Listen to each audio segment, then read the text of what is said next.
जय हिंद दोस्तों, आप सभी का स्वागत है हमारे YouTube channel credible classes online tech पर। और आज हम लोग पढ़ने वाले पॉलिटी को। बहुत दिनों बाद पॉलिटी पर ये वीडियो आ रहा है, तो अब फिलहाल लगभग आपको रेगुलर ही वीडियो मिलते रहेंगे पॉलिटी के। ठीक है, इसके पहले हम लोगों ने बात की थी राज्य पुनर्गठन आयोग की। बच्चा, राज्य पुनर्गठन आयोग क्या था आप लोग पिछले वीडियो में देख लेंगे, उसका प्लेलिस्ट यहाँ पर डिस्क्रिप्शन में उसका लिंक दे दिया गया है। ठीक है,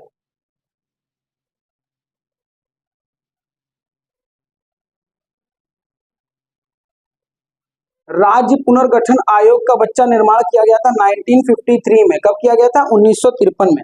इसके पिछले वाली वीडियो में मैंने आपको कहानी बताई थी। चलिए आज उसी कहानी को थोड़ा सा कंटिन्यू करते हैं।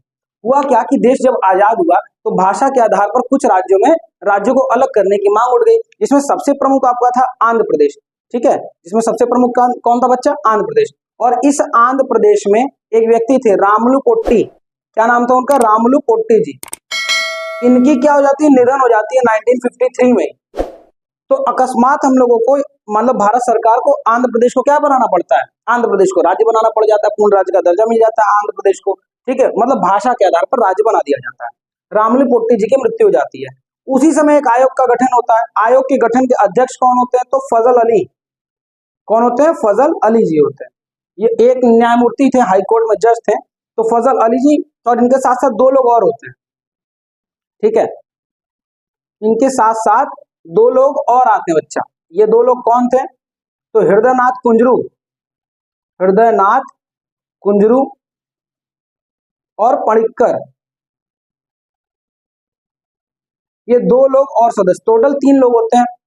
ये निकाला जाता है पुनर्गठन आयोग का। इनको क्या बना दिया था? अध्यक्ष बना दिया था फजल अली जी को। इनके साथ 2 सदस्य और होते हैं।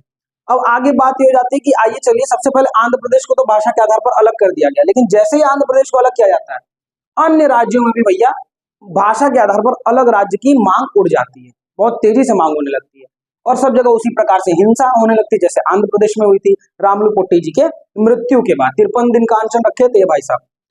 ठीक है, नहीं सॉरी 56 दिन का, माफ कीजिएगा, 56 दिन का अनशन रखे, तो उसके बाद इनकी मृत्यु हो गई थी और इसीलिए आंध्र प्रदेश में अच्छा खासा हिंसा फैल गया था। आज हमको पढ़ना है भारत में नवनिर्मित राज्य कौन कौन से हैं, यानी कि इनके बाद भारत में किन किन राज्यों का नया नया निर्माण हुआ और किस किस सन में हुआ। ये बहुत इंपॉर्टेंट है परीक्षा की दृष्टि से। वनडे एग्जाम में ये बहुत तेज पूछा जाता है। ठीक है, तो आइए शुरुआत करते हैं। तो हम लोग शुरुआत करेंगे 1960 में चलेंगे। 1960 में क्या हुआ था बच्चा? बैकग्राउंड हमने आपको बता दिया। बाकी अगर जानना तो पिछले वीडियो को देखिए, इस वीडियो के डिस्क्रिप्शन में लिंक दिया हुआ है। ठीक है, अब बंबई और गुजरात, यानी कि बंबई जहां पर बच्चा मराठी बोली जाती थी उसको बंबई किया गया, और जहां पर गुजराती बोली जाती थी उसको गुजरात कर दिया गया। तो बंबई और गुजरात नाम का क्या कर दिया गया? मतलब एक और आ गया, बंबई को गुजरात में से हटाया गया। हटाने का मतलब विभाजित कर दिया गया, और गुजरात जहां पर गुजराती बोली जाती है वो गुजरात हो गया, और जहां पर मराठी बोली जाती थी वो बंबई हो गया। 1960 में हुआ, 1960 में हुआ। इसी क्रम में 3 साल बाद 1963 में नागालैंड नाम का एक राज्य का क्या किया गया? गठन किया गया। उसके बाद अगर हम लोग ध्यान दें तो फिर पंजाब, हरियाणा और हिमाचल प्रदेश का मतलब हुआ क्या था ना, कि जो मान लो ये वाला एरिया है, तो हम लोग को सबको पता है कि पंजाब एक पाकिस्तान को मिला था, एक भारत को मिला था। तो इस पंजाब वाले एरिया जो हम लोग को मिला था, ये बहुत बड़ा एरिया था। तो इसमें कुछ लोग पंजाबी भाषा के थे, कुछ लोग जो है तुम्हारे वो किस भाषा के थे? हिंदी भाषा के थे, हिंदी बेल्ट के थे, और कुछ लोग इसमें बोलते थे पहाड़ी भाषा। तो इसको क्या किया गया? इसको पंजाब, हरियाणा और हिमाचल प्रदेश नाम से 3 राज्यों में विभाजित कर दिया गया। पंजाब तो पहले ही था, अब कर दिया गया हरियाणा और फिर हिमाचल प्रदेश। जहां हिंदी बोली जाती थी वहां हरियाणा, जहां पहाड़ी बोली जाती थी लैंग्वेज उसको हिमाचल प्रदेश कर दिया गया। अच्छा, कब किया गया? 1966 में किया गया। कब किया गया? 1966 में किया गया। इसी हिमाचल प्रदेश को 1972 में हम लोग ध्यान रखेंगे, इसी हिमाचल प्रदेश को 1972 में पूर्ण राज्य का दर्जा भी मिल गया। पहले इसको क्या किया गया था? अलग किया गया था, बाद में पूर्ण राज्य का दर्जा भी मिल गया। आइए आगे देखते क्या हुआ। आगे हुआ कि असम एक राज्य था, पूर्वोत्तर में हम लोगों का एक बहुत बड़ा राज्य था जिसका नाम था असम। पूर्वोत्तर में बच्चा, पूर्वोत्तर समझते हो आप लोग? पूर्वोत्तर समझते हो? जैसे ये भारत का मैप है, तो इस वाले इलाके की बात हो रही है। ठीक है, पूर्वोत्तर वाले इस वाले इलाके की बात हो रही है। तो इस वाले इलाके में बच्चा जो हम लोग का असम था, असम को अलग अलग राज्यों में विभाजित किया जाने लगा। कारण क्या रहा होगा? देखो, किसी भी राज्य के विभाजित होने में वहां के लोगों का, अब जैसे हम लोग यहाँ पर है, मान लीजिए हम लोग बनारस में, अब बनारस के जस्ट बगल में सटा हुआ अगर कोई राज्य जिला है, जैसे कि गाजीपुर है, ठीक है, या फिर बगल में कोई चंदौली है, और अगर हम लोग की संस्कृति में और भाषा में और खान पान में, रहन सहन में अगर थोड़ा भी अंतर होता है तो लोग कहते हैं भैया इसको अलग करना है ना। जैसे चंदौली और बनारस पहले एक था, अभी देखो अलग हो गया। ठीक उसी प्रकार से यहाँ हो रहा है, असम से 3 राज्यों को अलग किया गया। किसको? इसको मेघालय को, मणिपुर को और त्रिपुरा को। किसको इसको किया गया? याद रखिएगा, असम से 3 राज्य को किया गया, मेघालय को, मणिपुर को और किसको? त्रिपुरा को अलग कर दिया गया। फिर क्या हुआ? फिर हुआ ये कि 87 में अरुणाचल प्रदेश को और यहाँ देखिए मिजोरम को, अरुणाचल प्रदेश को और मिजोरम को इसको अलग किया गया, यानी इसका स्थापना हो गया 1987 में। याद रखिएगा, मेघालय, मणिपुर, त्रिपुरा असम से अलग हुए। उसके बाद अरुणाचल प्रदेश और मिजोरम 1987 में क्या हुआ? ये भी अलग हुआ। अच्छा, गोवा उस समय तक क्या था? हमारा यूनियन टेरिटरी था, तो गोवा को 1987 में क्या? राज्य घोषित कर दिया गया। गोवा को राज्य कब घोषित किया गया? 1987 में। अब आइए एक बार फिर से इसका एक बार रिवीजन कर लेते हैं। चलिए, गर्मी बहुत है दोस्तों, तो ध्यान से मन लगा के पढ़ेंगे हम लोग, ठीक है, नोट्स बनाते रहेंगे। ध्यान दीजिए, 1960 में क्या हुआ? बंबई और गुजरात, 1960 में बंबई गुजरात 3 जोड़िए 63। 63 में क्या हुआ? नागालैंड। 63 बाद 66 में आइए, 66 में याद रखेंगे पंजाब से। पंजाब में 3 प्रकार का क्षेत्र, पहाड़ी क्षेत्र, हिंदी क्षेत्र, पंजाबी क्षेत्र। तो पंजाबी वाला पंजाब बना, हिंदी वाला हरियाणा बना, और पहाड़ी क्षेत्र बोलने यानी पहाड़ी लैंग्वेज बोलने वाले क्या बने? हिमाचल प्रदेश बने। ठीक है, आइए तीसरे चलते हैं। 66 के बाद कहां पर आइए? 72 पर आइए, 1972 पर आइए। तो 72 में बच्चा क्या हुआ? 3 राज्य असम से, कहां से? असम से 3 राज्य अलग हुए, मेघालय, मणिपुर, त्रिपुरा। मेघालय, मणिपुर, त्रिपुरा, बार बार बोलते रहिए, मेघालय, मणिपुर, त्रिपुरा, ये 3 अलग हुए 1972 में। याद रखिएगा। उसके बाद अरुणाचल प्रदेश और मिजोरम को 1987 में क्या बना गया? राज्य बनाया गया। और गोवा को भी, जो उस समय तक गोवा क्या था? एक यूनियन टेरिटरी था, उसको कर दिया गया 1987 में, राज्य बना दिया गया।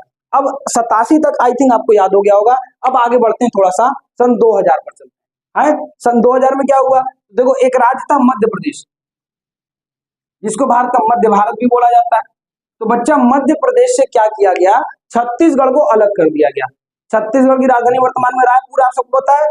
मध्य प्रदेश से छत्तीसगढ़ को अलग किया गया। एक राज्य आप लोग जानते हो, बिहार। बच्चा, बिहार से झारखंड को अलग किया गया। देखिए, बिहार से झारखंड को अलग किया गया। और उत्तर प्रदेश से बच्चा, उत्तर प्रदेश, जिसको संयुक्त प्रांत, याद रखिएगा, सन 2000 में संयुक्त प्रांत इसको कहते थे, अलग इसको किया गया भैया, और बन गया क्या? उत्तराखंड। वो बन गया, हम लोग उत्तर प्रदेश बन गए। वो उत्तराखंड बन गया, हम लोग उत्तर प्रदेश हैं। ठीक है, याद रखिएगा, 3, मध्य प्रदेश से छत्तीसगढ़, बिहार से झारखंड और उत्तर प्रदेश से उत्तराखंड। ये कब हुआ? ये सन 2000 में हुआ, 21वीं सदी के पहले साल में हो गया, शुरुआत में हो गया। तेलंगाना का आप सब लोग जानते हैं, तेलंगाना का विभाजन हो गया। ठीक है, तो भैया तेलंगाना की राजधानी या तेलंगाना का किससे विभाजन हुआ? तो आंध्र प्रदेश से विभाजन होकर तेलंगाना का। कहा जाता है यही 29वां राज्य था, जब तक जम्मू कश्मीर, बच्चा, जब तक जम्मू कश्मीर हमारा राज्य था, यूनियन टेरिटरी नहीं था, क्योंकि 2014 में हुआ ये। और जम्मू कश्मीर को कब किया गया यूनियन टेरिटरी? 2019 में।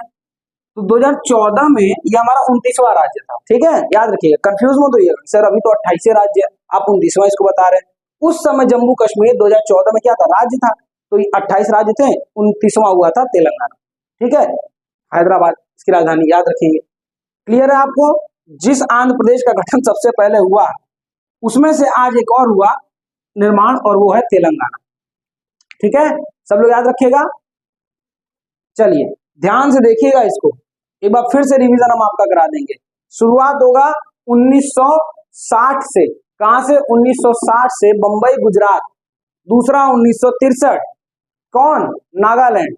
तीसरा 1966, 3 साल जोड़ दीजिए, पंजाब, हरियाणा और हिमाचल प्रदेश।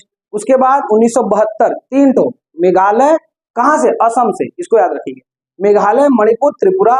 देन आपका 1987 अरुणाचल प्रदेश और मिजोरम। और उसी 1987 में गोवा, जो अब तक था केंद्र शासित प्रदेश, 87 में उसको राज्य बनाया गया। 87 में उसको राज्य बनाया गया। 87 के बाद सन 2000 में आएंगे।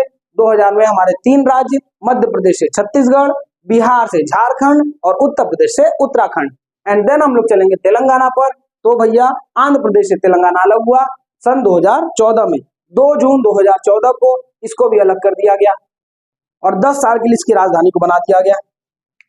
ध्यान क्या रखेंगे, ध्यान ये रखेंगे बच्चा, देखो ये पेपर में वनडे पेपर में पूछेगा, लेकिन आप किसी बड़े पेपर की तैयारी कर रहे हो, पीसीएस की तैयारी कर रहे हो, यूपीएससी की तैयारी कर रहे हो, है ना, बड़े बड़े लेवल की किसी भी स्टेट पीसीएस जो भी है उसकी तुम तैयारी कर रहे होगा, यूपी पीसीएस हो चाहे कुछ भी हो, वहां ये नहीं पूछेगा या इसके चांसेस कम है, वहां ये पूछेगा कि किसी भी राज्य का विभाजन एक्चुअली में होता क्यों, है ना, कोई भी राज्य विभाजित क्यों होता है, तो आप वहां कारण दे सकते हो कि देखो संस्कृति जब अलग होती है तब, भाषा जब अलग होती है तब, रहन सहन खान पान ये सब संस्कृति में ही आ जाएगा। तो ये बेसिकली जब किसी एक राज्य में दो अलग अलग या तीन अलग अलग संस्कृतियों के लोग एक साथ विराजमान होते हैं और उनके आप में आपस में क्लैश होता है, तो इसको क्या क्या किया जाता है, राज्य का विभाजन किया जाता है, वहां पर कुछ संघर्ष आपस में होता है, यही संघर्ष कुछ इन जगह पर यहाँ पर हो रहे थे, ठीक है, ध्यान रखेंगे। वर्तमान में आप सब लोग को पता है हमारा जो उत्तर प्रदेश है इसको भी पूर्वांचल में तोड़ने की बात कही जा रही है ना, कि उत्तर प्रदेश को तोड़ दिया जाए और उत्तर प्रदेश की राजधानी हो जाए लखनऊ और पूर्वांचल की राजधानी हो जाए बनारस, पूर्वांचल की राजधानी क्या हो जाए, बनारस हो जाए। अब आप बताइए ये कि जब भी कोई राज्य को हम लोग तोड़ते हैं यानी विभाजित करते, तोड़ना तो सही नहीं होगा शब्द, विभाजित अगर हम लोग करते हैं तो आप ही बताइए कि इसमें क्या फायदा है क्या नुकसान है। तो हम आपको कुछ फायदे पहले गिनाते हैं, फिर हम इसमें नुकसान की भी बात करेंगे, ठीक है। फायदे हम आपको क्या बताएंगे, जैसे बुंदेलखंड है वो भी अलग होना चाहता है अपने हमारे यहाँ से, ठीक है, उत्तर प्रदेश से, तो ऐसा क्या है कि लोग अलग होना चाहते हैं। देखो सबसे पहला जो फायदा होगा वो होगा प्रशासन के तौर पर, पहला फायदा बच्चा क्या होगा, प्रशासन के तौर पर। दूसरा फायदा प्रशासन के तौर पर मतलब प्रशासन पर भार कम पड़ेगा। अभी उत्तर प्रदेश की जनसंख्या बच्चों है 25 करोड़, अब इसको जब तुम दो राज्यों में विभाजित कर दोगे तो ये हो जाएगी 12.5 करोड़। अब एक सीएम जिसको 25 करोड़ लोगों की जिम्मेदारी है और एक सीएम जिसको 12-12.5 करोड़ की जिम्मेदारी है, तो भैया बताओ भार किस पे कम रहेगा। एक पुलिस व्यवस्था, एक पुलिस प्रशासन जिसको 25 करोड़ लोगों का हैंडल करना है, एक 12.5 को करना है, भैया इसको आसानी रहेगी। तो इसलिए लोग क्या करते, मतलब इसीलिए हमेशा लोगों की भी ये मांग होती है। देखो बेरोजगारी पर बहुत अच्छा प्रहार हो जाएगा, ठीक है, क्योंकि दो राज्य हो जाएंगे ना, तो दो सीएम होंगे, दो अलग अलग प्रकार के फैसले होंगे, दो अलग प्रकार की प्रशासनिक सुविधाएं होंगी, है ना। तो ये कुछ ऐसे एक कह लीजिए गुण जब भी हम राज्यों का बंटवारा करते हैं, परंतु कुछ दोष भी उत्पन्न होते हैं, है ना। जैसे कि कुछ अगर गुण है किसी भी, जो हर एक सिक्के के दो पहलू होते हैं, कुछ दोष उत्पन्न होते हैं।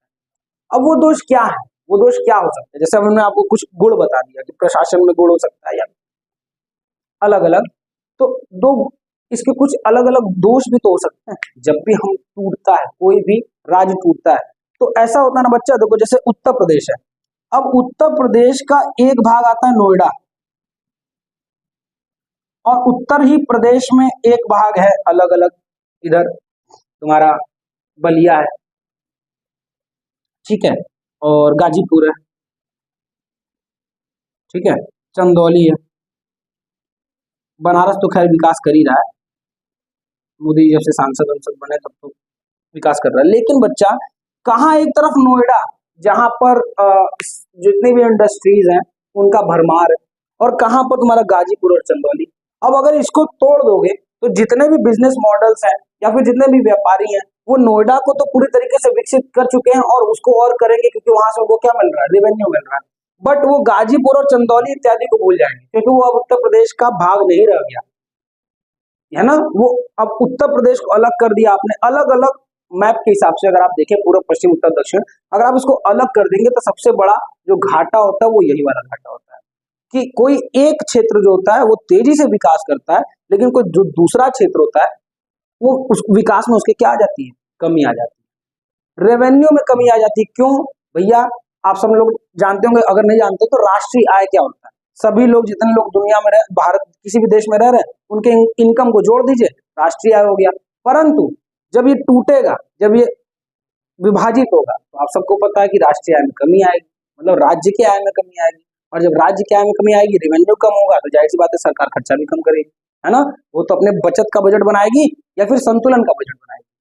तो ये कुछ कारण है बच्चा, जो 2-3 कारण। अब आप ये बताइए कमेंट में जरूर से, अगर आप ये पूरा वीडियो देख रहे हैं तो आप सभी लोग कमेंट में बताइए, वीडियो का एंड हो गया है, कमेंट करके जरा ये जल्दी से बताइए कि अ, क्या और फायदे और नुकसान हो सकते हैं किसी भी अ, राज्य को बांटने में।